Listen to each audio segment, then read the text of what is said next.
பத்திரிகையாளர்களுக்கும் media நண்பர்களுக்கும் வந்திருக்க உங்கள் எல்லாருக்கும் வணக்கம். முக்கியமாக நம்ம லெஜெண்ட் அண்ணாச்சியோட ரசிகர்களுக்கு என்னோட வணக்கத்தை தெரிவிச்சுக்கிறேன். லீடர் உண்மையிலே நம்ம அண்ணாச்சி ஒரு லீடர் தான். அவரோட குவாலிட்டிஸ், அவரோட டிசிப்ளின், அவரோட வே ஆஃப் காண்டாக்ட், இவ்வளோ பெரிய ஒரு பிஸ்னஸ் எம்பையருக்கு அவர் ஒரு தனி ஆளாக இன்னைக்கு நிறைய பேருக்கு அவரோட எம்ப்ளாயீஸை பார்க்கும்போது ரொம்ப சந்தோஷமாக இருக்காங்க. அவரோட லீடர்ஷிப்பை பார்க்கும்போது கரெக்ட், அதுக்கு தான் அவர் லெஜெண்டுங்கிற ஒரு பேரை கொடுத்துருக்கோம்.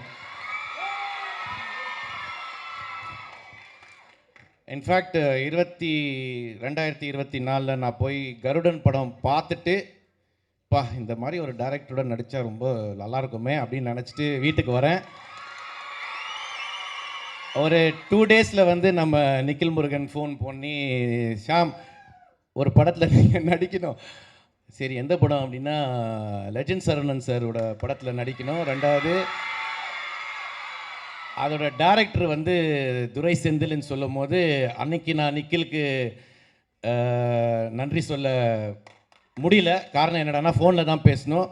ரொம்ப ரொம்ப நன்றி Nikhil for giving me this opportunity. அப்புறம் செந்தில் சார் என் ஆஃபீஸ்க்கு மீட் பண்ணி கதை சொல்லணும்னு சொன்னார். சார், கதையெல்லாம் வேணாம், உங்கள் படத்தில் நான் நடிக்கணும், உங்கள் டைரக்ஷனில் நடிக்கணும். காரணம் என்னடானா one of the most responsible director of Tamil cinema அப்படின்னா நம்ம துரை செந்தில் சார்ன்னு சொல்லலாம். கருடன் படத்தில் நீங்கள் எல்லாரும் பார்த்துருப்பீங்க.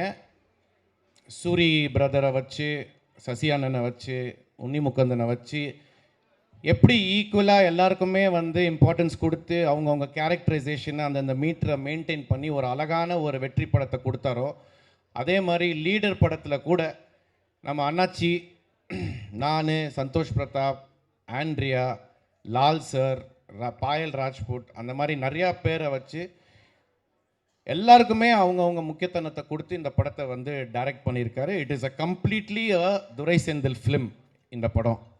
ஸோ இந்த சந்தர்ப்பம் கொடுத்த டைரக்டருக்கும் சரி, நம்ம அண்ணாச்சிக்கும் சரி ரொம்ப ரொம்ப நன்றி. டீசரில் என்ன இம்பேக்ட் நீங்கள் பார்த்து என்ன இம்பேக்ட் இருக்கோ அந்த இம்பேக்ட் கண்டிப்பாக படத்துலையும் இருக்கும். கண்டிப்பாக இது ஒரு வெற்றி படமாக தான் இருக்கும் அப்படிங்கிறதுல எந்த சந்தேகமும் இல்லை. அண்ணாச்சி பற்றி பேசணும், பட் அதுக்கு ப்ரமோஷன்ஸ்னு ஒரு இடம் இருக்குது. ரெண்டாவது ஆடியோ ரிலீஸ் பிரம்மாண்டமாக ட்ரேட் சென்டரில் வைக்கிறாங்க. ஸோ அங்கே நான் அண்ணாச்சி பற்றியும் இந்த படத்தை பற்றி நிறைய விஷயங்கள் அங்கே பேசிக்கிறேன். உங்கள் எல்லாரையும் சந்திச்சதில் எனக்கு ரொம்ப ரொம்ப சந்தோஷம். எல்லாருமே இங்கே இந்த டீசர் லான்ச்சுக்கு வந்ததுக்கு ரொம்ப ரொம்ப நன்றி. Thank you so much. தேங்க்யூ.